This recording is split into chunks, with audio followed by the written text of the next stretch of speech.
What's up everyone, Tony here, and today we are going to take a look at how you can get your hands on each and every single iconic weapon in Cyberpunk 2077, also known as unique weapons, also known as missable weapons, and to me, that's the real key here and why this video is going to especially come in handy for all of you. The vast majority of these 45 iconic weapons are located at a very specific place and also a very specific time during the game's main story. What that means is if you continue to play through the story and you don't pick up that iconic weapon when you have the chance, you miss it and you can't get your hands on it for the rest of your playthrough. Another key here is the unique part of this equation. One of the things that really rubbed me the wrong way with Cyberpunk was how they handled the game's weapons. Drops were random, the stats of the weapons were random, and you were encouraged to throw away old weapons that quickly became underpowered for new weapons that you may not have liked. While this did balance the difficulty in some ways and encourages players to try new things, in my mind, when everything is random and everything is balanced based on your progress through the game, then nothing really feels special. However, with these iconic weapons, while they are based on the regular old weapons you could find by looting bodies, they all have their own unique look and unique special abilities that allow them to stand out from the rest. Unlike all the others, these weapons in particular actually feel special, so I had a lot more fun finding them and using them during my second and third playthroughs of the game compared to the random weapons that randomly drop with randomly assigned stats. Later, I'll be showcasing each weapon so you can see how their unique abilities look in action. The structure of this video is simple. I'll be going through a replay of Cyberpunk 2077 from the very beginning and pointing out when, where, and how you can pick up every missable iconic weapon in the easiest and most straightforward order possible. Now, before we start, keep in mind that while I will avoid explicit story spoilers as much as possible in this video, we will be covering damn near the entire game here, including two of the game's endings. I'd personally recommend finishing the game at least once, completely blind, experiencing the game's story at your own pace, and making the choices you want to make naturally. On a second or third playthrough of the game, you could worry more about finding these weapons instead of focusing on the game's story. I think it's about time we filled out V's entire vault with some sick-ass iconic weapons, so let's not waste any more time and get right into it from the very beginning. So as we get started here, let's go over some ground rules. First, create manual saves often. This is probably the most important rule of this entire video. You don't want to miss these missable weapons or make the wrong move that locks you out of obtaining it for the rest of your playthrough. So creating manual saves regularly after every job you complete is a good way of making sure you have the leeway to go back and fix any mistakes you may accidentally make. I know for sure they saved my ass countless times while I was putting this video together. As far as I could tell, there are no limits to the amount of saves you can make. I had well over 100 manual saves just for my second playthrough alone. This leads into my second rule. Pay close attention to your dialogue choices and the order in which you complete your jobs. If you choose the wrong dialogue or accidentally complete the wrong mission before another, you can lock yourself out of collecting an iconic weapon. So it's important you follow this video very strictly in more or less the exact order I tell you. Though there is some leeway when it comes to the order in which you can complete main jobs and side jobs. You can see the full game structure flowchart in the video description if you want to know exactly when a certain job becomes available. But I think it's easier to be safe and just follow my lead. Again, one wrong move and you could miss out on the weapon entirely. So now let's get to that playthrough. First things first, we're going to play as a male V with a masculine voice, and for our life path, you're going to need to be a Corpo for this run. That's right, your chosen gender and your chosen life path has an effect on which iconic weapons you could attain in a single playthrough, or how you attain them. I'll try to mention the alternate ways you can collect a weapon depending on gender whenever applicable. By the way, I say maximum amount of weapons and not every weapon because sadly, as far as I could tell, you can't actually get every single iconic weapon in a single playthrough. You could fill V's vault, but there are some iconics that don't appear in the vault where you'll have to choose one over the other. Luckily, this key decision happens right at the beginning of the game, and then it's relatively smooth sailing from there as long as you follow this guide. So let's go over that little predicament now so you can make your choice based on whatever weapon you think looks cooler. In any given playthrough, you'll have the choice of obtaining either the Chaos Pistol and Sir John Falstaff or the Doom Revolver, but not all three. For scenario number 1, let's begin with the Chaos Tech Pistol. It can be collected if you kill Royce in the pickup, either during the deal scene here or during the boss fight with Royce later in the mission. The Chaos Pistol's special ability is a randomized effect on its crit chance, damage type, and status effect application, which changes every time you reload the gun. Next up is the Sir John Falstaff blunt weapon. It can be acquired by meeting with Meredith before the start of the pickup and accepting her infected cred chip.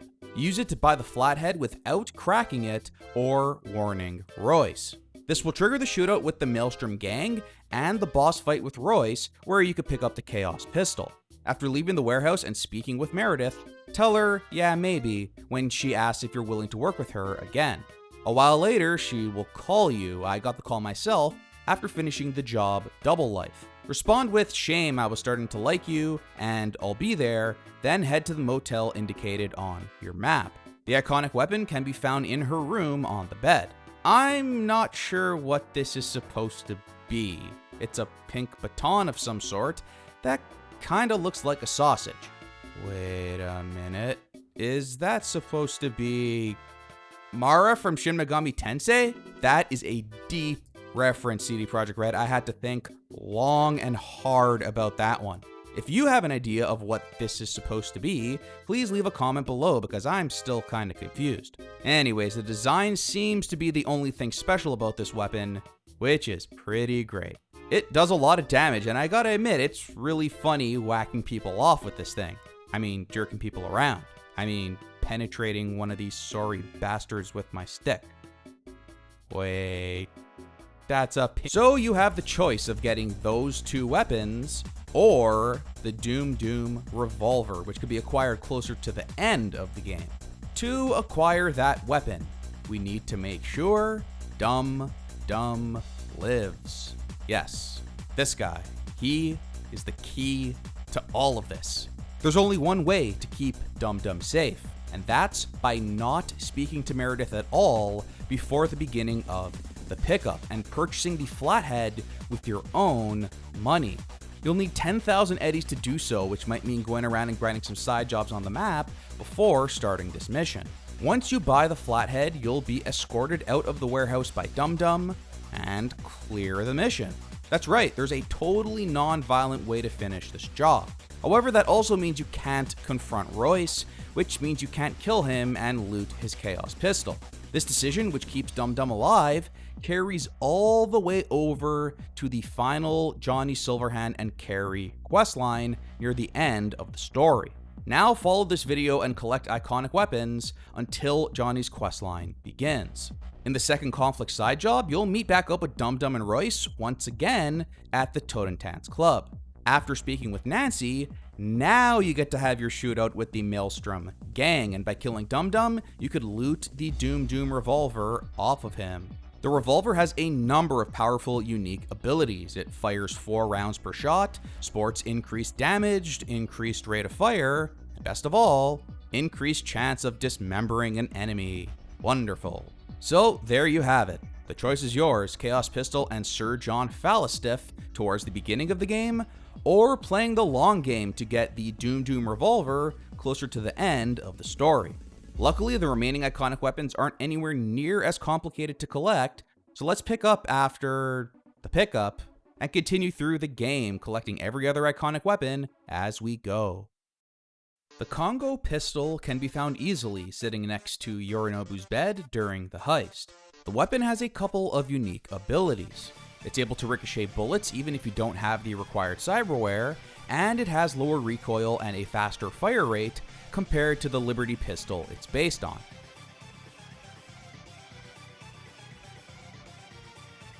Next up, we have the Satori Katana, which can also be found during the heist. After everything goes to hell and T-Bug opens the balcony door, turn around and head up the stairs here, which will lead you to the roof. Take out the security guards and grab the Satori, which you'll find sitting on a seat in the AV.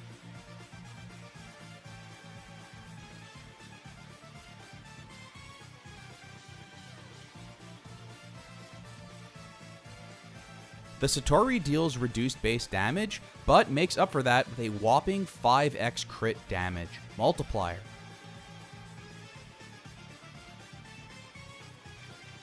When asked by Delamain during the heist, make sure you send Jackie's body back to his family. This key decision will unlock a side quest later on that will get us a unique weapon. The Plan B pistol can be found after completing Playing for Time. It's on Dex's body right here in the giant junkyard outside of Night City. The Plan B causes increased bleeding, but the real special thing about this iconic weapon is the way it uses ammo. A Plan B indeed. If you run out of handgun ammo, you could always pull out this weapon because its bullet count is equal to how many eddies you have. Here in the post-game as I record this, I have an ungodly 15,000 plus bullets on this thing, though keep in mind every shot costs 1 eddy. This is the kind of craziness I like to see with these unique weapons and their special abilities. The Cocktail Stick Katana is one of the best looking unique weapons in the game. Look at that perp. It can be found during Automatic Love in this room, which is upstairs in the Clouds Club. Just take out any enemies that attack you and keep a lookout for the giant all-purple sword. Nothing too special when it comes to its unique ability, it just has higher base damage than your average katana. And it's purple. Now, I wanted to quickly clear up what has become something of a myth at this point: the Second Opinion pistol. This weapon is mentioned in the game's official guide as an iconic weapon that could be found during Automatic Love, but it seems to have been a late scrap because it simply does not exist in the final game. I could see the Second Opinion making an appearance in the game's upcoming DLC. The Cottonmouth is a non-lethal blunt weapon that could be found in Finger's bedroom during the space in between. It carries a bunch of elemental effects. It deals electrical and chemical damage, and has a small chance of causing poison or shock on the poor bugger you whack with this thing. The Lizzie is one of my personal favorite unique weapons in the entire game. It looks great, and I love how satisfying it is to land a fully charged shot from a tech pistol. It can be found in the basement of Lizzie's after completing the space in between.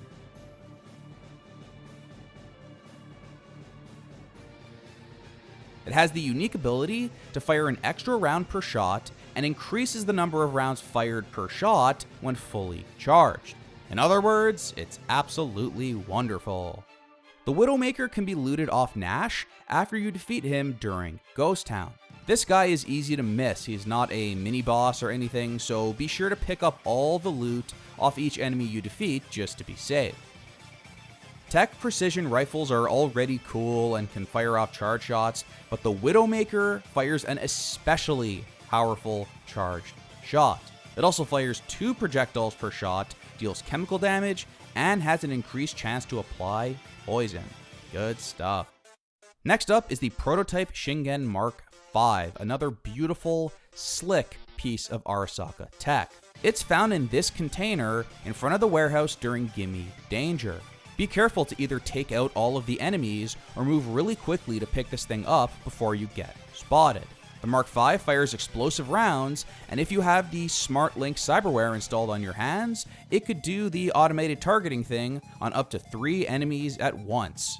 And boy, this does not get old. The Genjiro pistol is found on your way to the second sniper in Play It Safe. This one is tricky and very easy to miss. You need to go to this area to the right as you come up the elevator to the 21st floor balcony.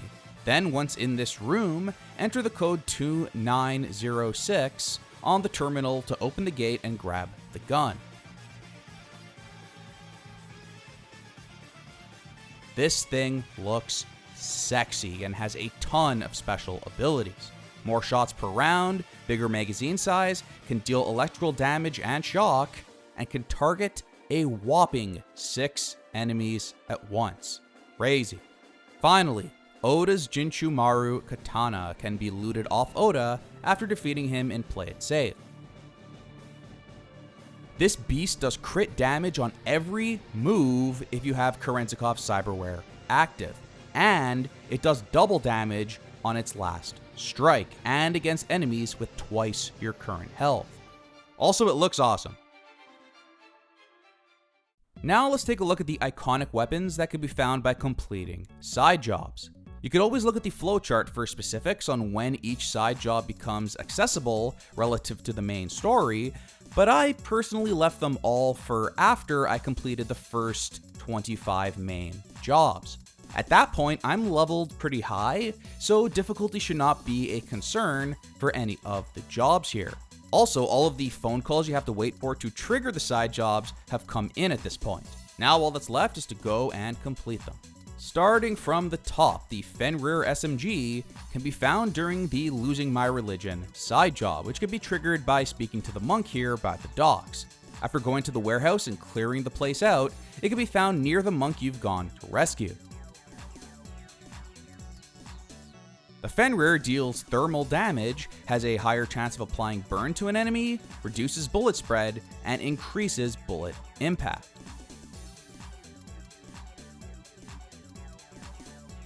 The Scalpel is a katana that you get as a reward for completing the side job big in Japan. The blade deals a bunch of electrical damage, and while the Sandevistan cyberware for your operating system is active, crit chance increases by 50% and hits will apply bleeding. This effect is so cool. Holy crap. Remember when I said we needed to send Jackie's body back to his family for later? Well, now's the time to follow up on that.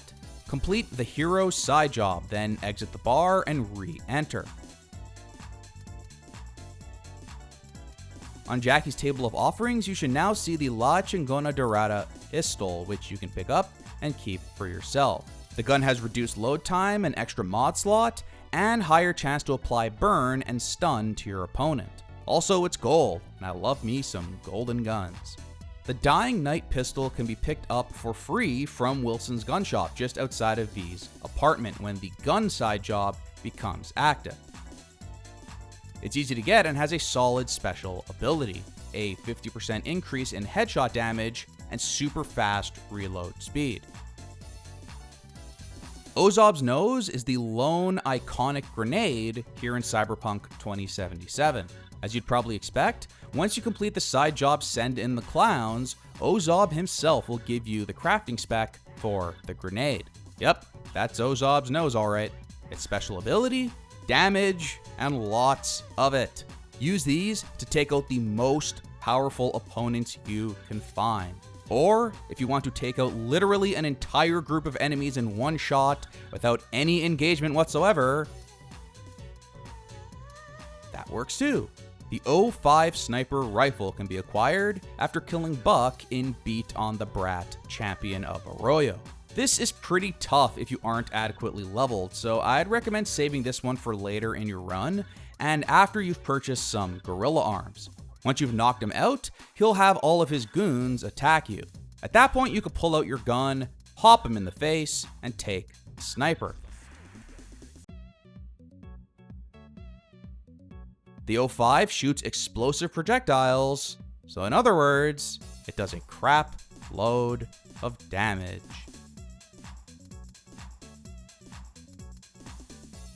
The Tinkerbell is a blunt weapon you can find during the Hunt, one of the more disturbing missions in the game. It can be found inside the small house in front of the barn. Head upstairs and crouch to find a button under the desk to reveal this hidden room where Tinkerbell can be found. Strong attacks with the baton have a chance of applying stun to the target.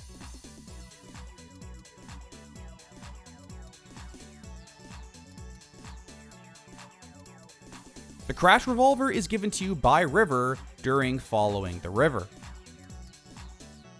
If charged, the gun goes into full auto mode. It has decreased recoil and decreased bullet spread. Just hold down that fire button and watch it go. The next two are found during Judy's questline. The Sumitogi Katana can be found in the room where the meeting takes place with Maiko and the other bosses during Pisces. You could just walk in there and casually remove the sword from the guy they killed, and no one in the room seems to care. Great. The katana deals electrical damage, can apply shock, and increases your electrical resistance. During this quest, be sure to play along with Maiko's plan, answering Hiromi has to go, and Maiko will run things as she does now, but refuse her payment at the end. This will allow you to complete the final Judy side mission. The mock shotgun is given to you one of two ways. Either Judy will give it to you if you enter a romantic relationship with her, which means you have to play as female V, or in the case of a male V, simply complete her questline. She'll leave Night City, and after a few days in-game, you can find the mock's shotgun in her apartment, which is located here. The Mock's shotgun is awesome, and while it's slow to reload, it also has reduced spread on shots when aiming. Look at those sweet, sweet animations. So satisfying. Next, we have the 3 iconics from Johnny's questline, which bleeds into Carrie's as well. First up is the infamous Malorian Arms 3516, Johnny Silverhand's weapon of choice, and easily one of the most badass weapons in the entire game. Silverhand's custom-made gun can be yours towards the end of Chippin' In, where Grayson will hand it to you. The gun is totally unique, unlike the other iconic weapons in this video that are all based on another standard weapon.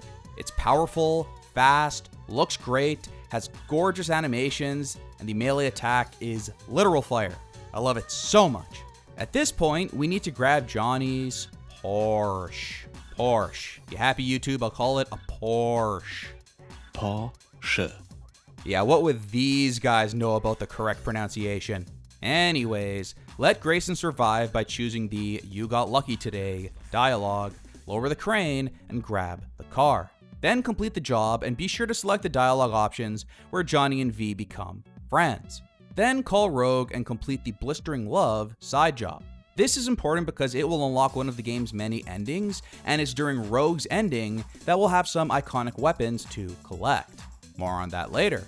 The gold-plated baseball bat can be picked up during Second Conflict at Denny's house after it gets thrown in the pool.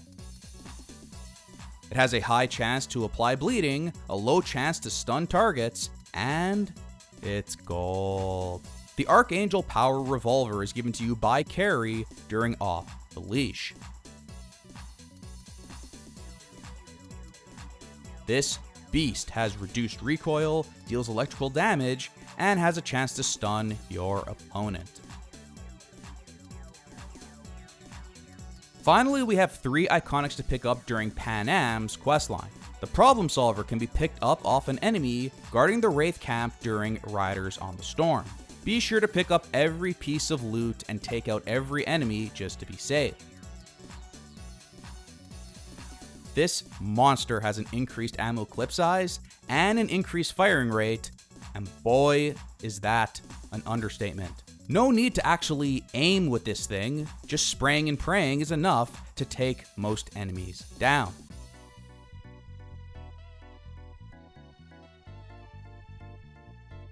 The Overwatch is Panam's weapon of choice and is given to you as a reward for rescuing Saul in Riders on the Storm.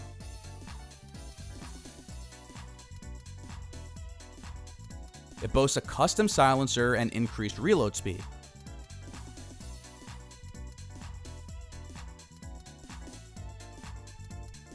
Make sure you flirt with Panam during this scene to keep the romance going for this questline.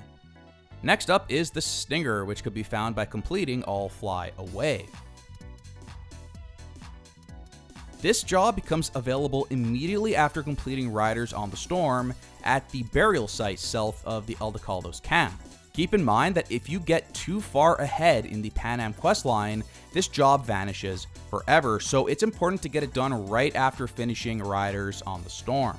The Stinger is a knife that deals chemical damage and could cause poison on its victim.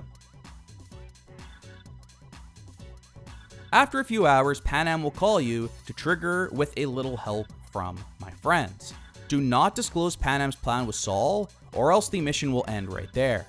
Later, Panam asks you why you're helping her, and make sure you answer not for the money. During the next side quest, Queen of the Highway, answer, oh yeah, let's go. Now Panam's ending is available for you, where we'll be able to collect another iconic weapon.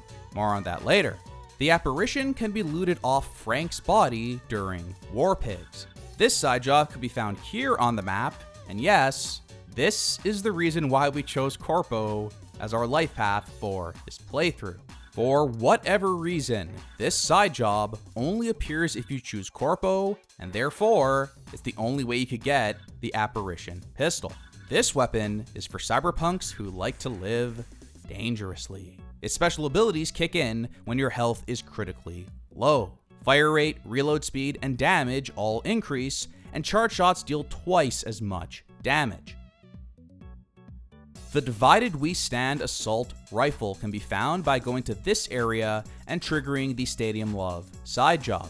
You could either win the drunken shooting contest, or go with the far more fun method. Lose the contest, and then unload unmercifully on all of these geeks and take the gun with force. This smart assault rifle can target up to 5 enemies at once and deals chemical damage with a chance of poisoning your opponent.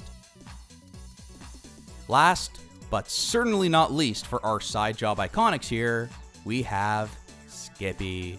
What the hell are you? User inquiry. Technical specifications. HJKE11 smart gun with built-in AI. Experimental model. Name. Skippy. Probably my favorite iconic weapon of all. For obvious reasons. He can be found at this spot on the map, triggering the start of the side job machine gun.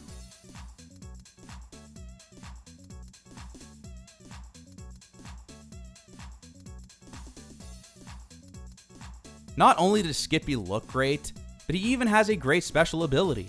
His stats scale relative to your level. That means he'll always be useful no matter what point in the game you decide to collect him. But most importantly, he's the only weapon in the game that talks to you. Fun fact. According to traditional Christian doctrine, you are going to burn in hell. He kind of reminds me of the Microsoft Word paperclip. Come on, he's a bullet with big googly eyes. He's like a Banjo-Kazooie character who's somehow stepped into a dimensional portal and found himself in the dark, dystopian world of Night City. I love him. He's awesome, he's fantastic, and he hums Disturbia by Rihanna for some unknown reason. Bum bum be dum bum bum be dum bum bum bum be dum bum bum be dum bum bum bum be dum bum bum be dum bum. God bless you, Skippy. Thank you for providing the helpful tips I need when I'm trying to shoot gangsters in the head. The next 8 iconic weapons are all unlocked by completing a specific suspected organized crime activity, and then looting the leader for the weapon's crafting spec. If you're collecting these weapons after completing most of the main story, you should have a good deal of crafting components in your inventory, so crafting these weapons shouldn't be too much of an issue. Google is your friend if you need to find more of these components, but remember, the higher your level, the more likely you are to come across an epic or legendary drop. Also remember, you'll need to unlock the Edge Runner Artisan perk to craft these iconic weapons. First up is the Headsman, which could be found at this hustle here on the map. Once you take down the leader and craft the weapon, this power shotgun features increased projectiles per shot, a quicker reload, and an increased chance of dismemberment. The Yinglong is a smart SMG, and its crafting spec could be found at this hustle here.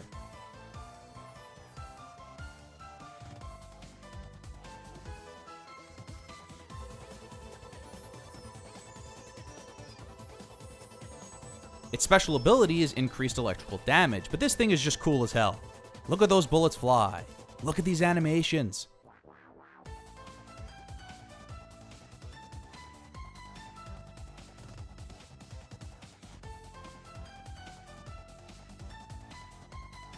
The Sovereign shotgun could be found at this hustle here.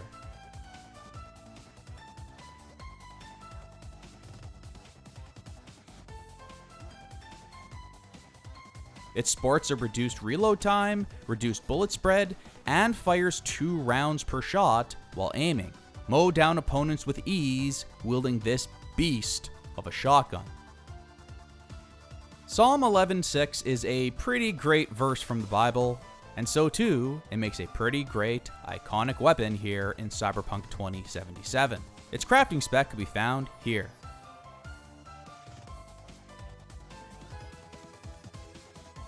Its special ability, appropriately enough, brings the fire and brimstone, dealing additional thermal damage and an increased burn chance. Burn. The Moron Labe is a power assault rifle that can be found here.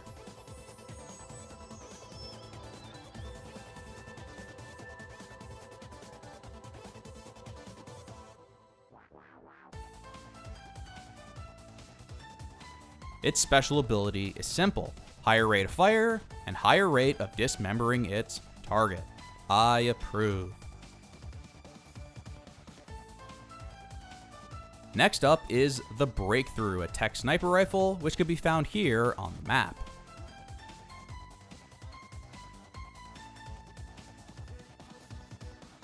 As the name suggests, its bullets can break through walls and ricochet multiple times.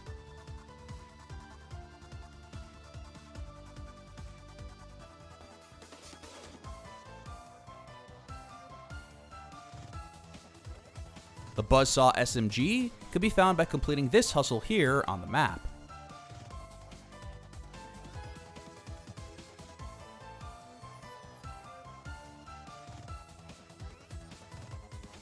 It also fires high penetration rounds, which means it can shoot through walls.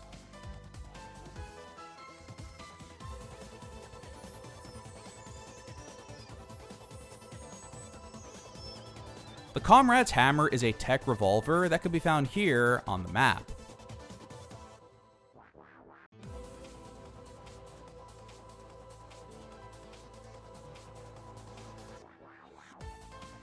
Once crafted, you are now in control of an absolute monster of a gun. While it does pack a low clip size and reloading it is slow as hell, it deals a stupid amount of damage. Just look at this thing. Good God. If you want to watch limbs fly, this is the weapon for you.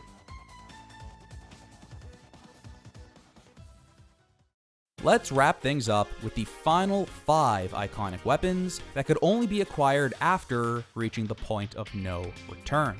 Getting all of them will require you to complete the game twice, experiencing 2 different endings. But luckily, after the credits roll, you'll reload before the point of no return with the iconic weapons you collected saved in your inventory. For the first 3 iconic weapons in this little group here, we need to do the Rogue ending, which means completing Blistering Love as we outlined earlier, and going to Rogue for help as your choice on the roof here. The first iconic you'll come across from there is the Prejudice Assault Rifle, which could be found behind the bar at the Afterlife near the beginning of For Whom the Bells Toll. Its special ability is simple. It packs super powerful, piercing projectiles. Unfortunately, for whatever reason, the Prejudice is the only iconic weapon in the game that doesn't carry over to your post-game save, so you could only enjoy it for the final few jobs of the game. It's a strange decision. I can't see balance being a concern because by this point in the game, your V is probably super overpowered anyways. Perhaps it will be added to the regular game in an upcoming update, Or if you really want to mess around with it in Night City proper, as you can see here, PC mods are always an option. Next up is the Pride pistol, which could be picked up in Knocking on Heaven's Door after Adam Smasher defeats Rogue. Its special abilities include increased crit chance and headshot damage, but most important of all, it just looks so good. Thankfully, it is saved in your inventory after finishing the game, so you can rock this piece at any time. The Caretaker's Spade Hammer is a damn shovel. If you want to whack someone over the head with a shovel, then this is the iconic weapon for you. It can be found leaning against a tree when you storm the Arasaka building during Knockin' on Heaven's Door. It doesn't really have any special ability, but it's a shovel, and it deals a ton of damage. Isn't that enough?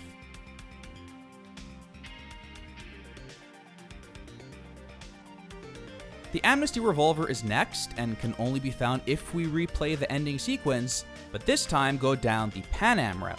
Ask for Panam's help on the roof here, and eventually you'll find yourself in the Badlands with the rest of the Aldecaldos. Once you are able to explore around the camp, go find our cowboy friend here, Cassidy. He has a bottle shooting challenge for you that is actually kinda tough to nail perfectly. Create a save before speaking to him so you can retry it if you need to. Once you pass the challenge, Cassidy will hand you the Amnesty Revolver, which is yours to keep once you finish the game. Hit credits and reload just before the point of no return. Nothing too special about the gun other than improved handling and firepower, but I gotta say, it feels really good to use. I love me some revolvers, and this is a great one of those. Now I have saved the best for last. After completing one of the endings and loading back into the game, head over to the ship where you found Johnny's gun and Porsche. At the back of the boat here, we find what was once a locked door. It can now be opened, and inside is Adam Smasher's super secret vault. Inside are a bunch of goodies, but none more special than the crafting spec for the Ba Xing Chong. I hope I pronounced that right. I seem to have a problem pronouncing things right. Anyways, once crafted, you now wield possibly the most overpowered weapon in the entire game. It's a smart shotgun that looks incredible, homes in on opponents, deals stupid damage, and fires explosive rounds on top of that. No one is surviving this thing's wrath. You don't even have to aim anywhere near your opponent to have them explode into various pieces.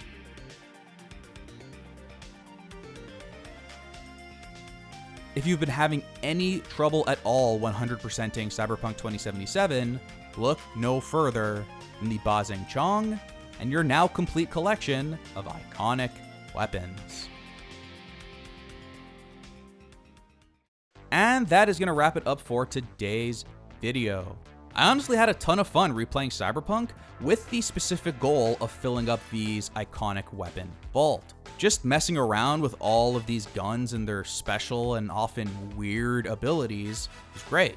I'm reminded constantly just how much creativity and lore was pumped into this game's world, and that creativity is on full display with these awesome, iconic weapons.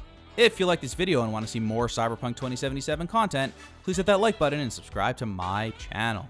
I'm hoping in the future, as more content is added to the game, we see new iconic weapons that we could go out and collect. Oh, and about those bugs.